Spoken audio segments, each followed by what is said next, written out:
नमस्कार किसान भाइयों, स्वागत है आपका अपने चैनल किसान मित्र में। किसान भाइयों, आज की इस वीडियो में हम बात करने वाले हैं अगेती भिंडी की खेती। क्योंकि किसान भाइयों, अगेती भिंडी की खेती करके हम किस तरह से 1 एकड़ में मात्र 80 से 90 क्विंटल तक उत्पादन ले सकते हैं। साथ ही साथ अगर सही समय पर और सही तरीके से बुआई हो जाए तो उत्पादन के साथ साथ किसान भाइयों बढ़िया से बढ़िया मंडी रेट भी मिल सकता है।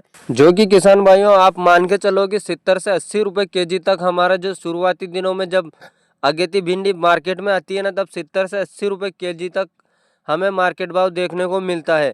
तो किसान भाइयों ये भाव बहुत ही ज़्यादा है। और साथ ही अगर 50 से 60 रुपये केजी तक भी अगर हमारी भिंडी चली जाए तो भी बहुत बढ़िया हमारा उत्पादन निकलने वाला है।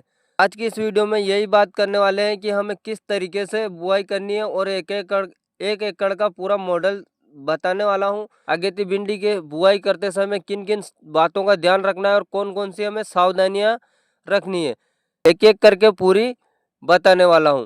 तो प्लीज़ वीडियो में एंड तक बने रहें ताकि आपको पूरी जानकारी मिल सके। साथ ही साथ चैनल पर नए हैं तो वीडियो को लाइक और चैनल को सब्सक्राइब जरूर कर लें किसान भाइयों, ताकि आपको ऐसी ही खेती संबंधित और भी इंफॉर्मेटिव वीडियो मिलती रहे। तो सबसे पहले किसान भाइयों हमें जो ध्यान रखने योग्य बात है, तो किसान भाइयों हमारा लगाने का तरीका सही होना चाहिए। लगाने का तरीका मतलब कि दूसरी किसान भाइयों के जैसे हमारे फंगस की समस्या काफ़ी ज़्यादा इसमें आती है, जैसे निमेटोड है, फंगस है, जड़ से संबंधित रोग ज़्यादा देखने को मिलते हैं। जड़ से संबंधित रोगों से बचने के लिए जैसे शुरुआती दिनों में बीज उपचार करके बुआई करें।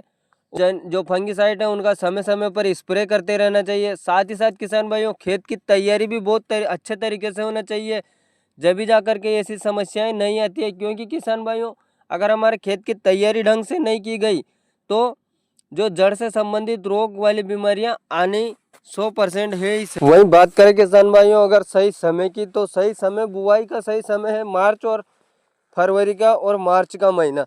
क्योंकि किसान भाइयों इन दोनों महीनों में बुआई करके हम सही समय है बिल्कुल से जो बुआई कर सकते हैं भिंडी की।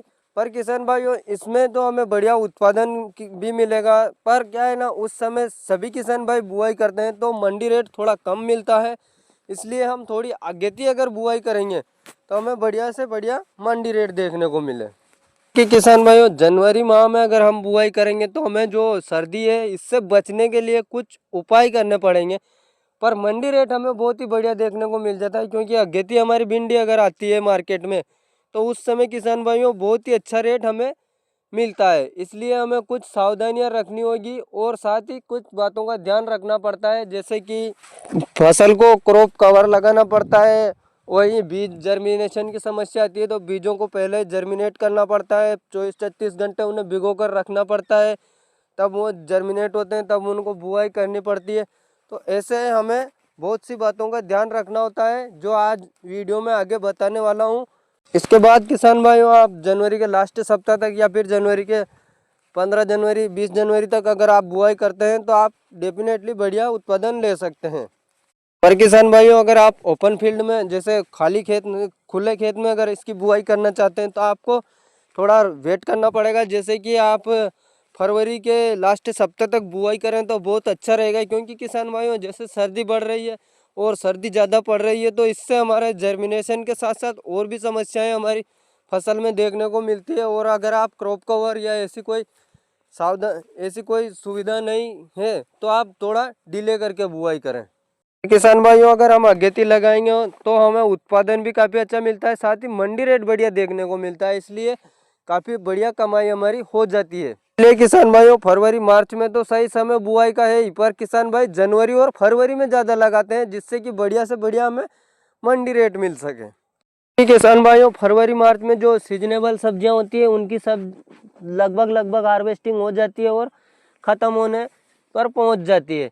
इसलिए हमें हमारी भिंडी का बढ़िया रेट देखने को मिल जाता है किसान भाइयों। क्योंकि इस समय जो बाकी सब्जियों की आवक भी कम हो जाती है तो हमें बढ़िया रेट मिल जाते हैं।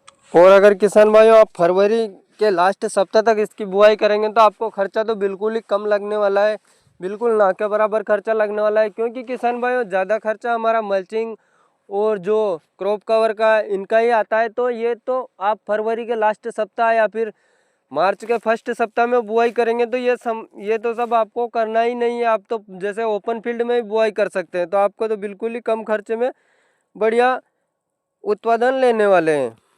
खेत की तैयारी के समय 3 से 4 ट्रॉली गोबर की खाद डालनी जरूरी है किसान भाइयों। बाद में अच्छे से उसे मिट्टी में मिलाने वाले यंत्र जैसे रोटावेटर है, इनसे अच्छे से मिला के मिट्टी को भुरभुरी जरूर करें किसान भाइयों। देखिए रोटावेटर से हम करते हैं तो उससे क्या है ना, मिट्टी अच्छे से भुरभुरी हो जाती है और खाद और जो हम डालते हैं जो फर्टिलाइजर वो अच्छे से मिट्टी में अच्छे से मिल जाते हैं।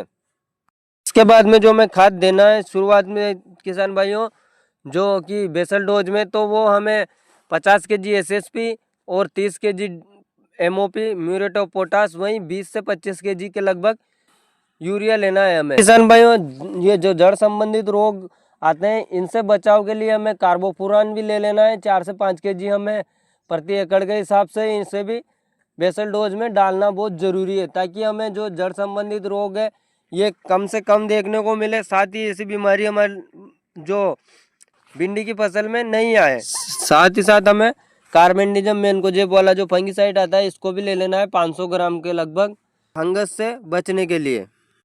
आखिरी जुताई से पहले इनको अच्छे से मिला करके मिक्स करके डाल दें। फिर उसके बाद में आखिरी जुताई करके और खेत को तैयार कर लें किसान भाइयों। जैसे कि आप बेड बनाना चाहें या फिर जैसे क्यारियाँ बनाएं, जैसे कि आपको उचित लगे वैसे किसान भाइयों। अभी के समय में कोई ज़्यादा ये नहीं होती है हमें बेड बनाने की ज़रूरत और साथ ही साथ मल्चिंग की ज़रूरत, ऐसी तो कोई आवश्यकता नहीं होती है। तो आप चाहें तो प्लेन खेत में जैसे क्यारियाँ बनाकर भी बुआई कर सकते हैं या फिर बेड बना करके भी बुआई कर सकते हैं। और किसान भाइयों भिंडी की फसल में एक समस्या हमें आम देखने को मिलती है, रस चूसक कीड़े और सुंडी का प्रकोप। तो जैसे हमारी फसल शुरुआती दिनों में 20-25 दिन की होती है तब हमें इसमें स्प्रे करना होता है। जैसे हम चाहें तो इमिडाक्लोरोपीड का स्प्रे कर दें या फिर थाइमेथॉक्सोम 25% जो इसका स्प्रे करना होता है हमें। और यदि अगर सुंडी का ज़्यादा प्रकोप है तो इसके लिए किसान भाइयों हम चाहें तो इमामेक्टिन बेंजोएट का स्प्रे ले सकते हैं, जिससे कि ये बिल्कुल ख़त्म हो जाए। ऐसी समस्या आपको देखने को नहीं मिले तो इससे हमें भिंडी से बढ़िया उत्पादन मिलता रहे। इसलिए किसान भाइयों में 2-3 बातों का विशेष तौर से ध्यान रखना होता है। एक तो फंगिसाइड का समय से जो उपाय करना और साथ ही साथ जो हमें इंसेक्टिसाइड का स्प्रे, और सिंचाई तो आपको समय समय पर करनी है। साथ ही साथ खाद और उर्वरक फर्टिलाइजर हमें देने ही है। तो किसान भाइयों इस तरीके से हम अगेती भिंडी की बुआई करके बढ़िया उत्पादन ले सकते हैं। और किसान भाइयों बात करें बेस्ट क्वालिटी की, जो हाइब्रिड बीजों की, तो सबसे बढ़िया क्वालिटी की और बेस्ट वैरायटी है किसान भाइयों एडवांटा की राधिका भिंडी, जो कि बहुत ही ज़्यादा पॉपुलर है। और साथ ही साथ किसान भाइयों इसमें रोग बीमारियों से लड़ने की क्षमता भी ज़्यादा होती है और बढ़िया उत्पादन हमें देखने को मिलता है। इसकी भिंडी किसान भाइयों मार्केट में भी बढ़िया बिकती है क्योंकि ये बहुत ही अच्छी नरम सी होती है। साथ में एक और जो आती है नूनेम्स कंपनी की सिंगम, ये भी बहुत ही बढ़िया वैरायटी है किसान भाइयों, इसका भी हम सिलेक्शन कर सकते हैं।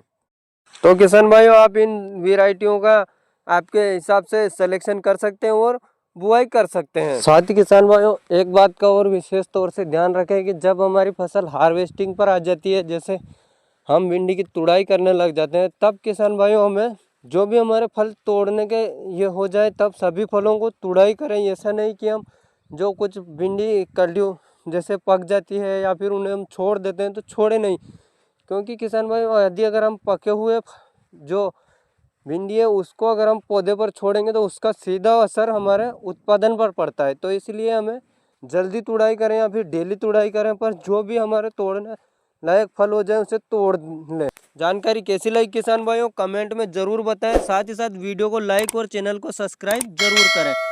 वीडियो को एंड तक देखने के लिए धन्यवाद।